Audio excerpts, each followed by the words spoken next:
Hello everyone.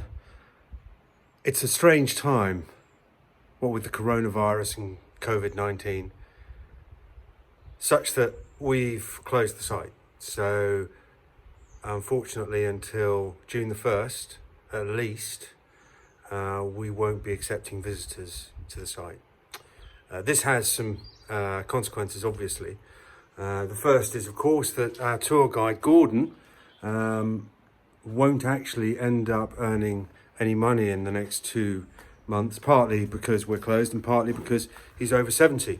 So we have set up a donation or contribution fund for him. And if you as a laird or lady have been given a tour by our eminence grise and want to help him out, then please do. We're going to, for every contribution, we're going to waive all the fees, so he'll get the full amount that you contribute, and that will be available on the Scottish Laird website.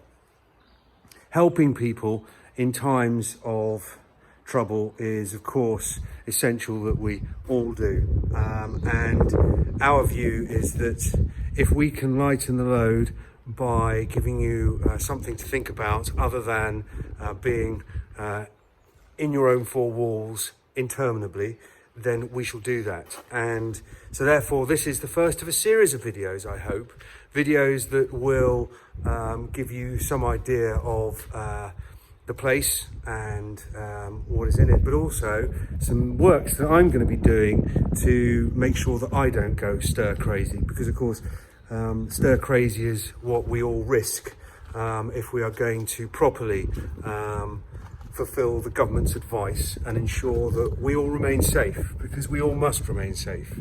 You know, as far as we're concerned, our lairds and ladies are all ultra important, and you must stay safe. You must stay at home. You must do all the social isolation stuff, the physical separation, etc., etc. So for us, it means that we are all stuck on this site with this marvellous ruined structure. And one of the things that I'm going to be doing, as I've actually promised several times in newsletters over the last couple of months, is to get on with the takedown of the turret roof that has become so compromised by weather and rain and rot. So that's the job that I'm going to be doing.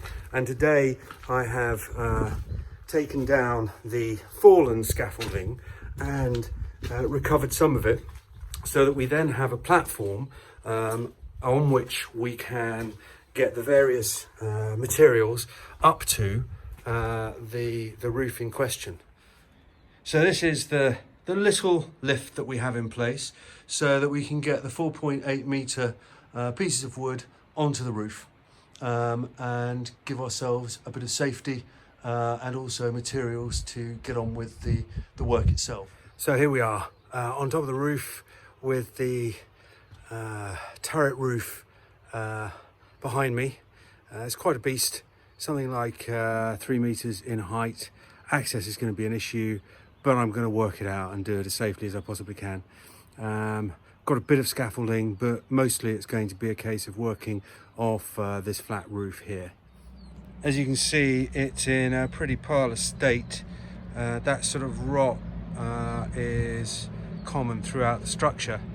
You have to get rid of all of the green underlay and find a way of getting the lead finial off as well. I'm going to start by taking out this very thin ply, getting access to the interior and then seeing what the structure holds. I've had a look from the inside, but it doesn't really give you any idea until you're actually on top of it. Anyway, should be an interesting job. In many ways, I'm trying to look at this as an opportunity to get work done that we've been meaning to do for a long time. So also on the project list is a deck for picnics underneath the rhododendrons, which all you picnickers will be delighted with, particularly those who do the romantic thing and like to take one's lady or one's laird out into the grounds and show them a great time. Anyway, so I hope that you'll enjoy these videos, and I hope that you will contribute perhaps to our tour guide fund,